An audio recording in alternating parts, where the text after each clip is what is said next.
Hello guys, അപ്പം നമ്മൾ ഇന്നാണെങ്കിൽ ഇത് വെറുതെ ഇരിക്കുവാണേ.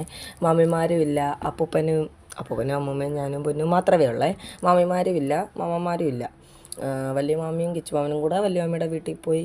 പിന്നെ കണ്ണമാമൻ കൊല്ലത്ത് പോയി കാണും ജോലിക്ക്. പിന്നെ നമ്മുടെ കൊച്ചുമാമി ഇടുക്കിയിൽ പോയായിരുന്നു, ബർത്ത്ഡേയുടെ അന്ന് തന്നെ പോയതുകൊണ്ട് ഞാനും പൊന്നും അമ്മൂമ്മയും പൊന്നും മാത്രമേ ഉള്ളേ. അപ്പം ഞങ്ങളാണെങ്കിൽ ഇതേ ബിസ്ക്കറ്റ് കഴിച്ചുകൊണ്ടിരിക്കുകയാണ്. അപ്പം പൊന്നുവാണെങ്കിൽ ഹൈഡ് കണ്ടുകൊണ്ടിരിക്കുകയാണ്. അതിനുശേഷം എനിക്കാണെങ്കിൽ വിശന്നു. അപ്പം ഞാൻ 2-3 ബിസ്ക്കറ്റും കഴിച്ചു. എന്നിട്ട് പൊന്നുമായിട്ട് ഞാൻ കഥ പറഞ്ഞുകൊണ്ടിരിക്കുന്നതിനിടെ പൊന്നുവിനെ വീഡിയോ കാണിച്ചു. അതുകൊണ്ട് എന്തൊക്കെയോ കോക്കറികൾ കാണിക്കുന്നുണ്ടേ. അപ്പോൾ റിമോട്ട് താഴെ പോയി, ഞാൻ വഴക്ക് പറയാതിരിക്കാനാണ്. പിന്നെ ഇന്നാണ് ഒന്ന് സൂര്യനെ കണ്ടേ, അതുകൊണ്ട് നമ്മളുള്ള പൊത്താനെല്ലാം ഉണക്കാനിട്ട് 2-3 ദിവസം ഭയങ്കര മഴയില്ലായിരുന്നു. പിന്നെ അത് നമ്മൾ അന്ന് ഒരുക്കിയ വീടിൻ്റെ ഡെക്കറേഷൻസ് ഇപ്പോഴും അതുപോലെ തന്നെ ഉണ്ട്. അത് കഴിഞ്ഞപ്പോൾ എനിക്കാണെങ്കിൽ വിശന്നു. അപ്പം ഞാനാണെങ്കിൽ ഇത് ചോറുണ്ണാൻ വേണ്ടി ചോറൊക്കെ വിളമ്പി. നമുക്ക് നല്ല ഈ പൂജ വെച്ചേക്കുന്നുണ്ട്, ബുക്കൊക്കെ പൂജ വെച്ചേക്കുന്നുണ്ട്. നമുക്ക് വ്രതമല്ലേ, അതുകൊണ്ട് മുട്ടയും മീനും ഒന്നും കഴിക്കാൻ പറ്റത്തില്ല. അതുകൊണ്ട് ഇന്ന് സാദാ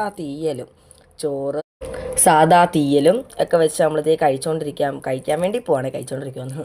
എന്നിട്ട് നമുക്കാണെങ്കിൽ ഇന്ന് കണ്ണിമാങ്ങ അച്ചാറുണ്ട്. പക്ഷേ കണ്ണിമാങ്ങ അച്ചാറിന് എന്താണെന്ന് അറിയത്തില്ല, ഇങ്ങനെ പീസ്. അപ്പം നെക്സ്റ്റ് വീഡിയോ വരുന്നതായിരിക്കും. ബൈ.